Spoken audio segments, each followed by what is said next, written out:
Ahora sí.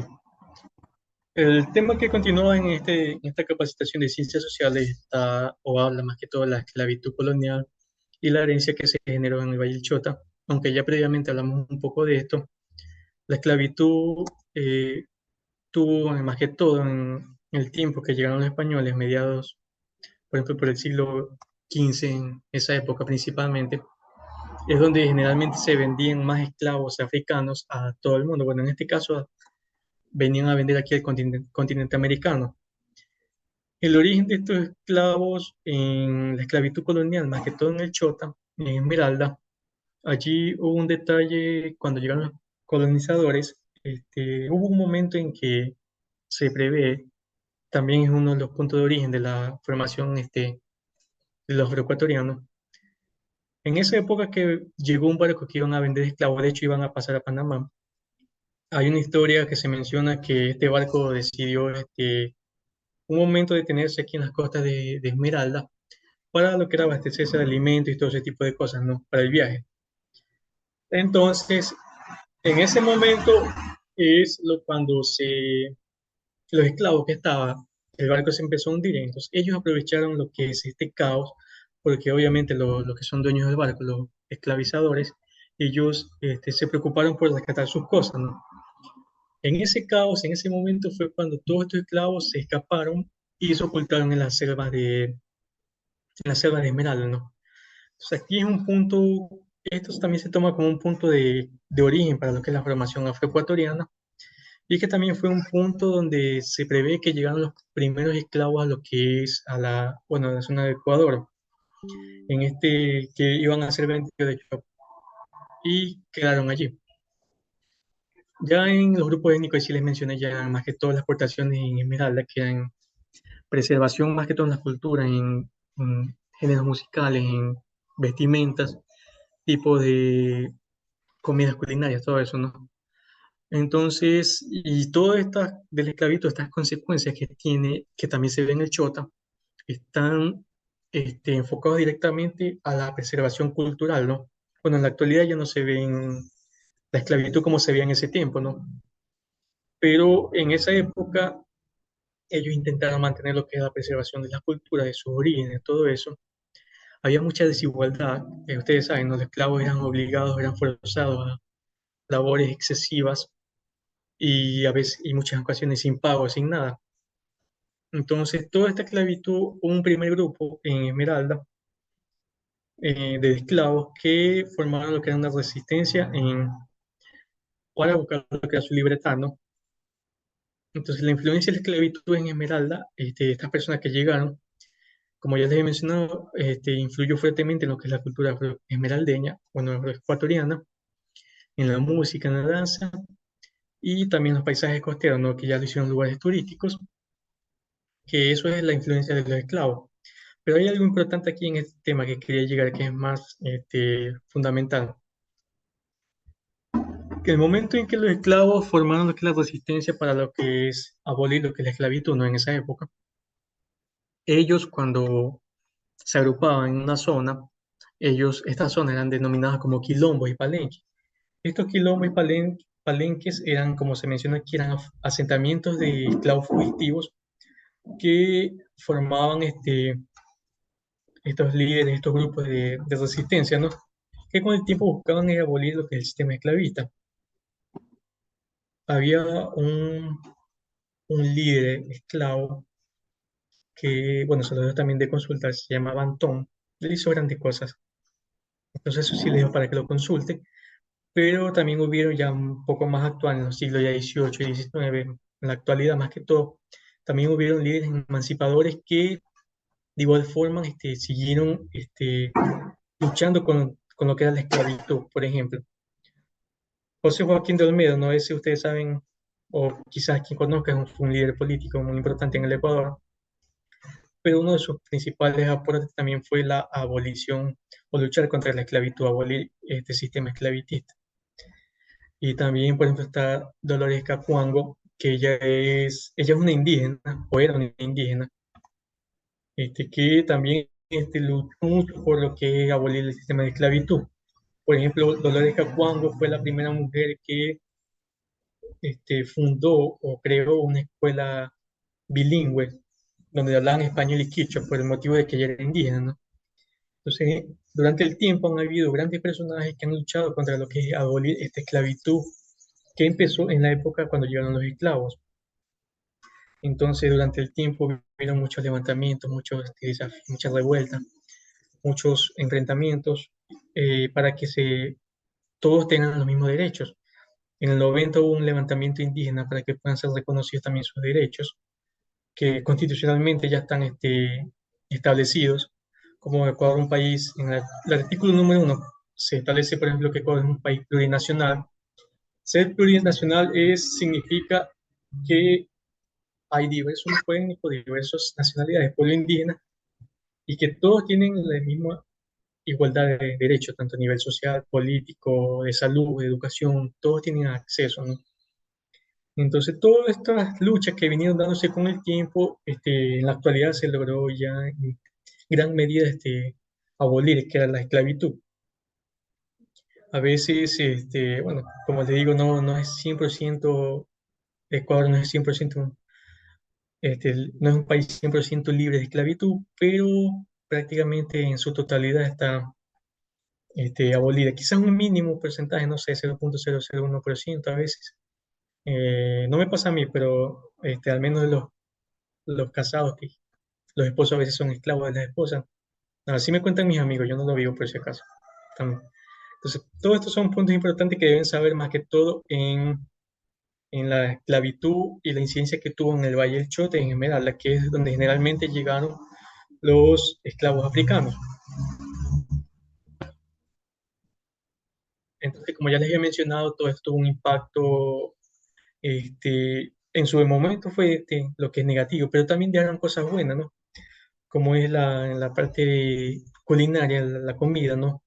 La zona Esmeralda se vende mucho el encocado de pescado, es muy famoso de allá. En costumbres, tradiciones, ellos bailan esta fiesta que es muy popular, la marimba, en artesanías, en artes también. Entonces, por ejemplo, volviendo al primer tema, los grupos étnicos, como les digo, los afroecuatorianos son la, el encocado de pescado, ese uno. En cambio, los montuyos son comidas características, el seco de pollo, de gallina criolla. Los mestizos, bueno, más que todo, por ejemplo, en Guayaquil comen mucho la guatita, cebollado, ceviche, que de hecho también se come aquí en Manabí. Los indígenas tienen muchas comidas a base de plantas medicinales, de animales de monte, como es el cuy.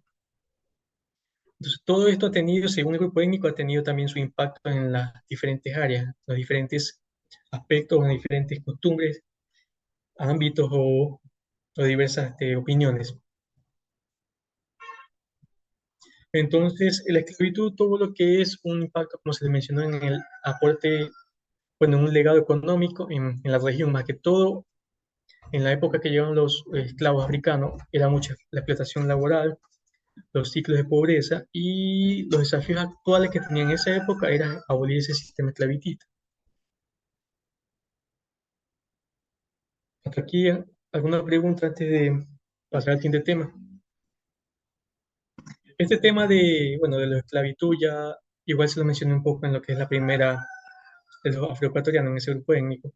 Ahí todo viene de la mano, porque allí fue donde inició todo en la formación de esta comunidad afroecuatoriana. Como llegaron en medida en calidad de esclavos, eran eso, explotación laboral, ciclos de pobreza eran inmensos, eran enormes, eran muy impactantes. Y el desafío actual para esa época es que lograr conseguir todos tengan la misma igualdad de derechos. A ver, déjenme mirar el chat si no hay algún...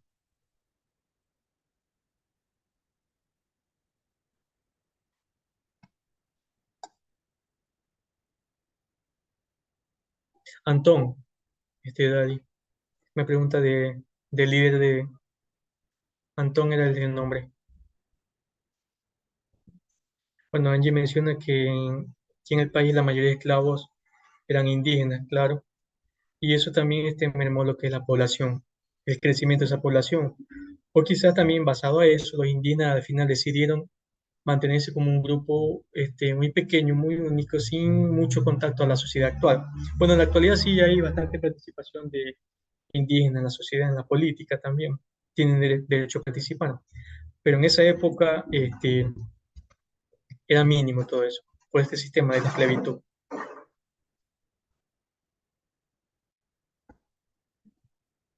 Bueno, Daniela menciona que la esclavitud colonial era la manera más común de adquirir mano de obra barata. Exacto, eso se veía mucho.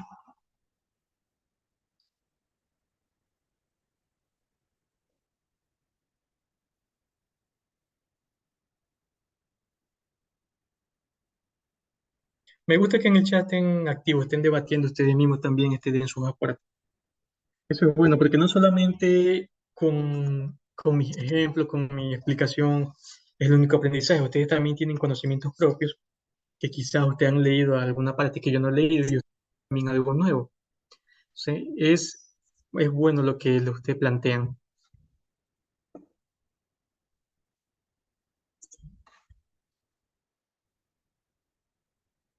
Bueno, antes de pasar al último tema, lo que es ciencias sociales, ¿alguna opinión de lo que van hasta aquí en las clases?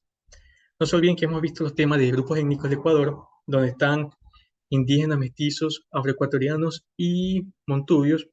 El segundo tema fue las culturas nativas de América, incas, mayas y aztecas. Vimos un poco lo que es la esclavitud, el impacto que tuvo en la zona de Esmeralda y en el Valle del Chota.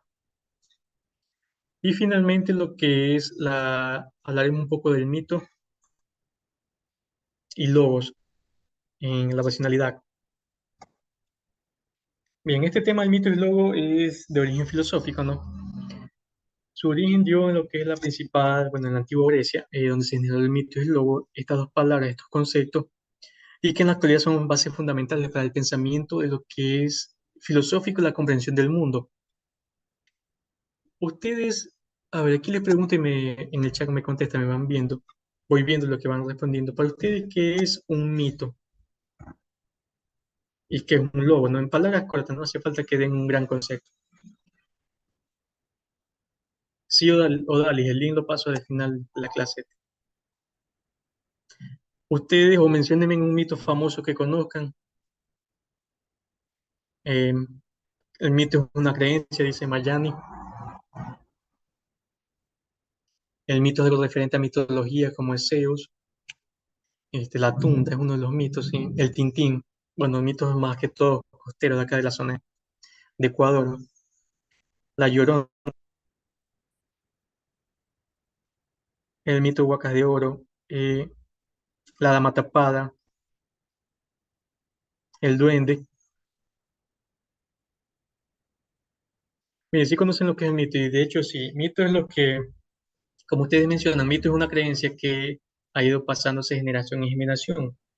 En esa época, en la antigua Grecia, el mitos, la generación, o sea, el conocimiento que pasó a las nuevas generaciones fue la conformación de los dioses. En este caso, si es de Grecia, mitología griega, dioses griegos, están los dioses nórdicos. Todos estos mitos, bueno, todas estas creencias, todos estos hitos, todos estos cuentos, tuvieron que generarse, o sea, con el pasar del tiempo se convirtieron en lo que son mitos. ¿Por qué? Porque en la actualidad no creo que alguien pueda decir, "Ah, ya está", o puedan ver a Zeus, a Hades, eh, a Odín, dioses son famosos, pero en algún momento se supone que quizás debieron ser algo verdadero para que con el tiempo se convierta en mito. Porque hay una frase en una película que me gusta mucho que tiene mucho sentido. Un mito, para que sea un mito en algún punto del tiempo, en el pasado más que todo, tuvo que ser, o al menos pasó, fue una historia verdadera, ¿no?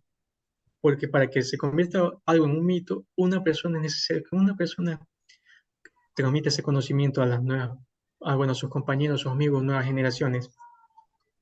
Le digo la frase de la película, hay una película de Piratas del Caribe, la primera, la del Perla Negro. En la primera parte, cuando llega el barco, llega atacando el puerto donde están allí, y está el capitán preso, y todo el mundo dice Perla Negra, pero se supone que eso era un mito. Entonces, y llegó allí en ese momento. Y el capitán le dice, si era un mito, entonces ¿cómo se supo la historia? Entonces allí fue el momento donde parte lo que es el inicio de un mito, que es un punto donde algo pasa y necesita que alguien transmita esa información. Y con el pasar del tiempo, que ya con lo que es el avance de la sociedad, las generaciones, ese mito, cuando puede ser comprobado, puede ser verídico, investigado mediante hechos científicos, es cuando se convierte en logos, que ya logos es el concepto, la definición, ya un proceso más sistemático que está enfocado a la comprobación científica, en este caso de mitos. Por ejemplo, aquí hablando de lo que es el papel del mito en la antigua Grecia. ¿Qué buscaba el mito? El mito buscaba lo que era la transmisión de conocimiento, ¿no? Por ejemplo, los mitos griegos eran una forma de transmitir sabiduría, valores y creencias de generación en generación. Es verdad, en un punto del tiempo, se creó todo ese conocimiento, pero necesitaba ser transmitido y lo que se buscaba o lo que se necesitaba era generar lo que es esta compartición de conocimiento que adoptó el nombre de mito, cuando ya simplemente era información así que iba pasando de voz en voz. Déjeme un momento que hay un audio abierto. Déjeme ver cuál es.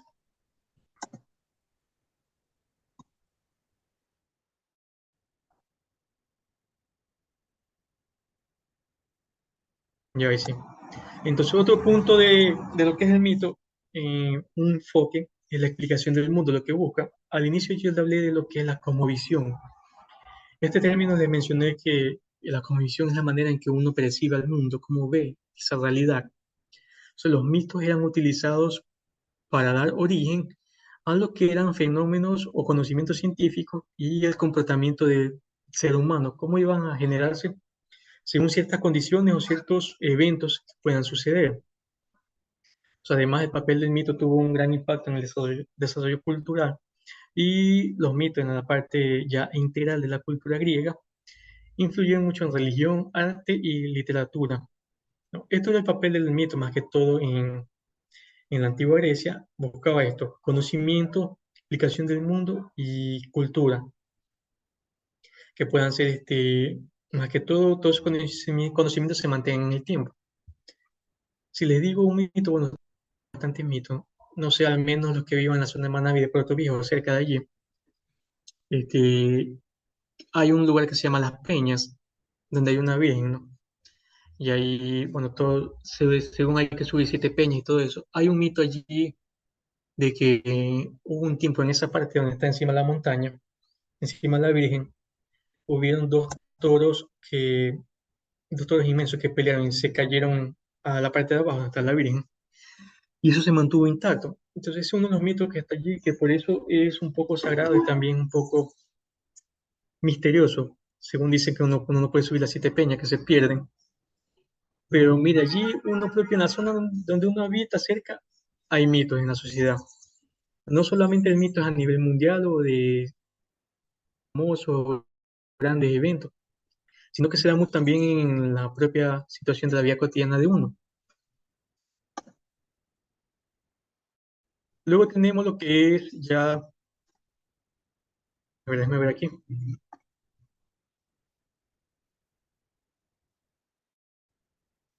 ya ahí sí. Entonces, en esto influyó también mucho lo que eran filósofos como Platón y Aristóteles y la influencia de Sócrates, que eran, bueno, todos estos filósofos se los puse aquí, tenían algo en común. Todos estudiaban lo que era el hecho de la verdad científica. Ellos buscaban la comprobación de datos de todos estos mitos mediante sus aportes a la ciencia, ¿no? Entonces, todos seguían esa misma línea, que la verdad debe ser algo comprobado y científico. Por eso se generó este paso, esta transición del mito al logos. ¿Qué logos significa esto? Mito lógico, que evidentemente si uno le dice o yo les digo a ustedes, las vacas vuelan, ¿qué me dicen ustedes? Eso no tiene nada de lógica, eso no tiene sentido. Entonces, el logos, ya cuando el mitos pasaba a logos, era que pasaba por este proceso. Empezaba un análisis lógico, acompañado de lo que era un proceso de investigación científica, un proceso ya sistemático, y finalmente terminaba ya en lo que es el pensamiento crítico Bueno, la adquisición de un conocimiento crítico, ¿no? Ustedes saben, ¿no? Entonces, aquí ya aplicaba lo que eran lo que les mencioné al inicio, observación, por ejemplo. Iniciaba así, observando de manera lógica, seguía una parte de lo que es experimentación, que también hablamos en las culturas pasadas, que experimentaban para saber o adquirir conocimiento, comprobación, veían qué resultados obtenían y de allí generaban deducciones o inferencias donde concluían tales conocimientos o que de tales hechos científicos eran verídicos o no eran verídicos. Entonces, todo este proceso del mito al logos es algo complejo, algo que se vino dando desde la época de la antigua Grecia, donde inició toda esta parte de la mitología. Había un canal en TikTok que hablaba, era una historiadora, una que estudia historia, tenía un canal bien interesante de mitología, solo que el nombre creo que se llama Somos Historia ese canal. Sí se los recomiendo porque es muy bueno, habla de todos los dioses, sus vidas, el lugar que ocupaban. Entonces eso es importante aprender. Entonces allí fueron generándose esta transición de lo que es el mito a logos y la importancia que tiene más que todo en la filosofía actual, que ya es el análisis del pensamiento crítico. Entonces, ¿cuál es la relevancia actual en el mito, el logo? El mito sigue siendo algo importante en las culturas, ¿no? En literatura también lo que busca es explicar o dar conceptos de lo que son historias o datos científicos en el tema de ya del comportamiento humano, ¿no? Para que puedan profundizar más que todos y conocer aparte de cómo se vino dando la formación de la vida, bueno, en este caso, como hemos hablado, ciencias sociales, las culturas a lo largo del tiempo, cómo se formaron, cómo ellos vivían, cuál fueron su proceso, por qué dejaron de existir. Entonces, todo este proceso que fueron hace siglos tenían o tienen en la actualidad ya lo que es un origen de mito, y cuando ya pasa a una fase del logos, que ya es un pensamiento más científico, un pensamiento comprobado, y que esencialmente en esta parte científica se busca lo que es la adquisición de conocimiento que, si bien es cierto, en algún momento se comprueba, pero con el tiempo sigue evolucionando y ese hecho científico puede generándose nuevos conocimientos y que fuertemente también influenciado con la tecnología que permite unas mayores ventajas en el avance de la ciencia y que todo esto permite lo que es la comprensión del mundo en la actualidad. Todos estos aportes lo que es el mito y principalmente cuando llega al logos. Entonces, hasta aquí alguna pregunta, alguna duda. A ver, déjenme mirar el chat si no hay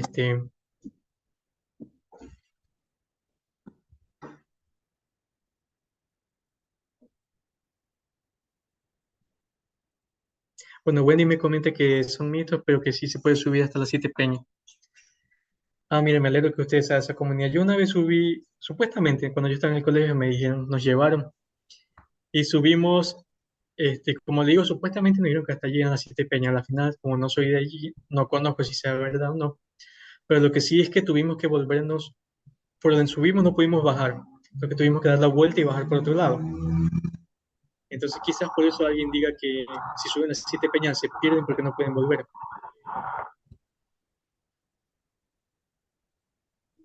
Entonces eso, miren, son mitos que hay en las comunidades.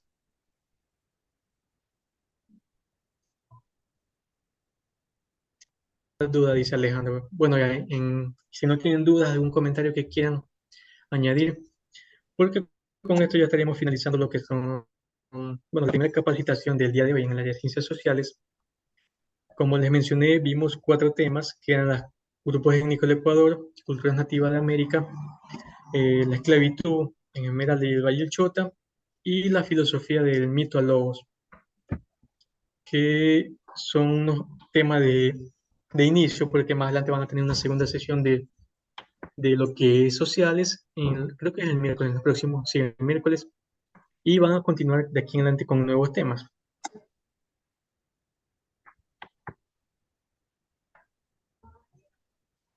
Ya en este momento, mientras en caso alguien tenga una duda o quiera plantear algo, voy a buscar el link y les comparto aquí en el chat el link de Telegram. Como les digo, este es un grupo de sociales, no es obligatorio que estén, por si acaso, no pasa nada si no están, pero sí me gusta tener porque aquí a veces hay información adicional que me gusta compartirle para que ustedes tengan en el momento en que toque estudiar para las pruebas de admisión, tengan más información de donde leer.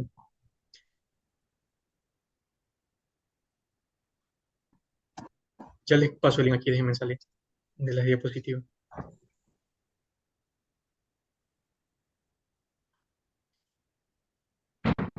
Espero que la capacitación haya sido de su agrado, que todo lo que hemos socializado hoy día les haya gustado, les haya quedado algo de experiencia, de conocimiento, o hayan complementado ya con lo que sabían previamente.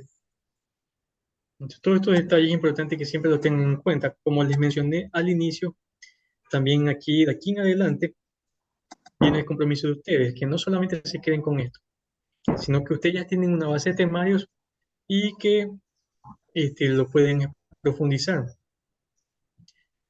Como alguien me preguntó si esto de aquí es lo que le van a tomar, posiblemente tiene mucha suerte, le salen preguntas de aquí, o quizás le sale una y después salen diferentes. Pero bueno, lo importante es que lean y sepan dónde precisamente estudiar, porque hay una gran diferencia en estudiar con una base de temarios a que ir simplemente a leer cualquier cosa de internet, no saber exactamente por dónde empezar.